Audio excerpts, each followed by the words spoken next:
Hello, എൻ്റെ ഇഷക്കുട്ടിയുടെ 4th birthday സെലിബ്രേഷൻ്റെ video ആണിത്. വലിയ ഡെക്കറേഷനൊന്നും ഇല്ലാതെ ഒരു ചെറിയ തട്ടിക്കൂട്ടൽ സെലിബ്രേഷനായിരുന്നേ. കാരണം ഞങ്ങൾ അന്നൊരു യാത്രയൊക്കെ പോയിട്ട് വന്നതേ ഉള്ളൂ. എല്ലാവരും ടയേർഡായിട്ടിരിക്കുമായിരുന്നേ. ഇതാണ് ഇഷക്കുട്ടിയുടെ ഗ്യാങ്. ഇതൊക്കെ ഞാൻ ട്യൂഷൻ പഠിപ്പിക്കുന്ന കുട്ടികളാണേ. ഇവരുണ്ട് എൻ്റെ ഇഷക്കുട്ടി ഹാപ്പിയാണ്. അതിനുശേഷം ഇഷക്കുട്ടിയുടെ കൈയൊക്കെ പിടിച്ച് ഏട്ടൻ കേക്കൊക്കെ മുറിപ്പിച്ചു.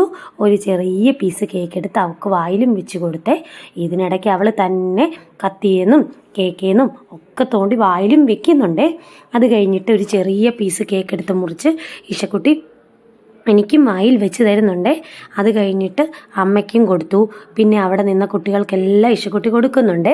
സത്യം പറഞ്ഞാൽ ഇവരാണ് ഇഷക്കുട്ടിയുടെ ലോകം. കാരണം ഇഷക്കുട്ടി അംഗൻവാടി പോയിട്ട് വന്ന ശേഷമായിരിക്കും ഞാനിവിടെ ട്യൂഷൻ എടുക്കുന്നത്. അപ്പം ആ 2 മണിക്കൂർ ഇഷക്കുട്ടി ഫുൾ ടൈം ഇവരുടെ ഇടയിൽ ആക്റ്റീവായിരിക്കും. ഇടയ്ക്കിടയ്ക്ക് ഓടി വരും. ഇടയ്ക്ക് വന്ന് എൻ്റെ കസേരയിൽ വന്നിരുന്ന് മിണ്ടാതെ ഞാൻ പഠിപ്പിക്കുന്ന കേട്ടോണ്ടിരിക്കും. ഇടയ്ക്ക് എന്നാൽ കുസൃതിയൊക്കെ കാട്ടി അവരുടെ പേനയും പെൻസിലും ഒക്കെ എടുത്തുകൊണ്ട് പോകും. അങ്ങനെ ഫുൾ എൻഗേജ്ഡ് ആയിരിക്കും എൻ്റെ ഇഷക്കുട്ടിയെ. ഇവർക്ക് ഇഷക്കുട്ടിയെ ഭയങ്കര ഇഷ്ടം. അതുപോലെ ഇഷക്കുട്ടിക്കും എല്ലാ ബർത്ത്ഡേ സെലിബ്രേഷനും ഇവരുണ്ടായേ പറ്റുള്ളൂ. അതിനുശേഷം ഇഷക്കുട്ടി അവിടെ ഇരുന്ന് ചോക്ലേറ്റൊക്കെ എല്ലാവർക്കും എടുത്ത് കൊടുക്കുന്നുണ്ട്.